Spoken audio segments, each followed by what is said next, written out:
This is my third reflection, and I suppose my first on a visit to a farm.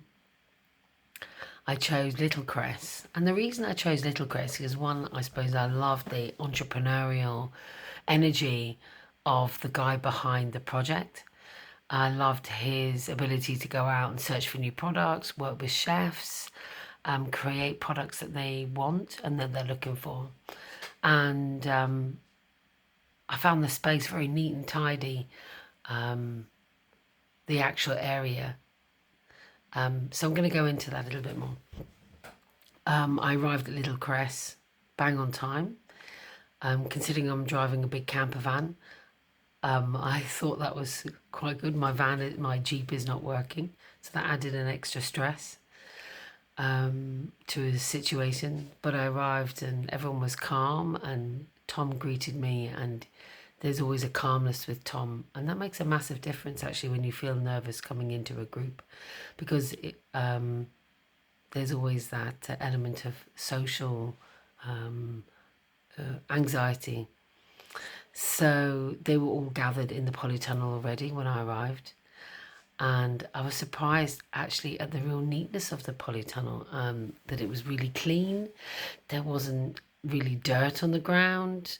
I was expecting, I suppose, like a growing polytunnel with leaves and everything in it, but actually everything is on stilted tables in punnets, which makes the space really clean and organized. Your first impression is just the array of variety of growing produce in punnets, all the different varieties that this guy's growing, over 30 different varieties. I was really impressed with that. I was impressed with it. Seemed simple, the simplicity of growing, because I know growing isn't easy and it takes a massive amount of work. So I'm looking at this and I'm analysing, I suppose as an entrepreneur myself, I'm analysing the business. So there's 2 polytunnels and a small shed.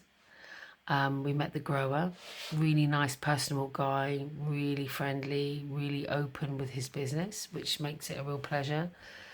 He has a background in horticulture and landscaping. Seemed to have had a large business and it faltered at the end, and looked for new things, as any entrepreneur does, looks for new things to do, especially in the growing industry, of course, because that's, and his family obviously have land and his wife has land in that area. It was just near Rathoath. I can relate to the excitement that he feels in his product.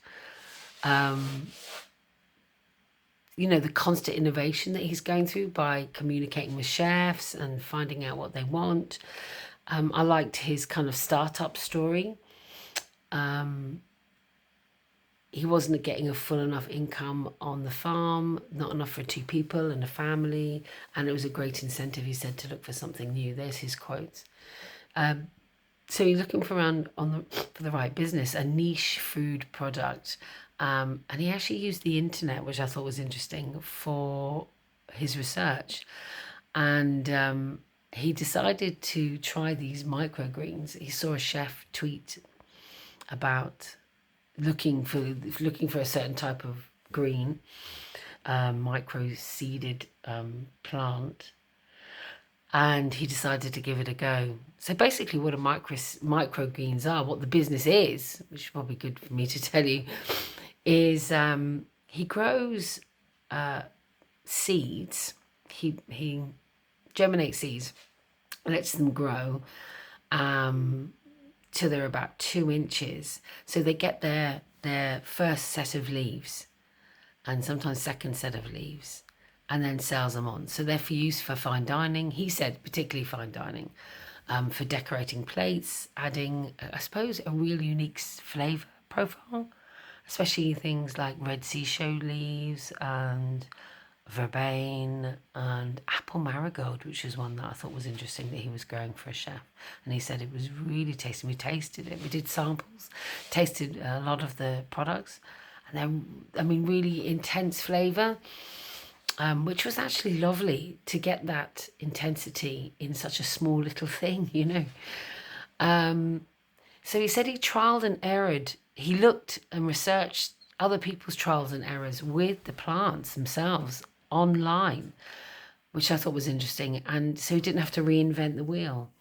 I thought it was, you know, very clever. And he went round to see what chefs wanted and work with chefs and what they needed. So he developed relevant product, which, you know, you're not going to grow things that people don't want, right? You've got to find the things that they want. And sometimes people don't know what they want until you've grown them. So it was a kind of chicken and egg thing. Something failed, and he had to find the right containers for the products. And then he uses kind of like small strawberry punnets and sows the seeds in there. And I'll go into that process in a minute.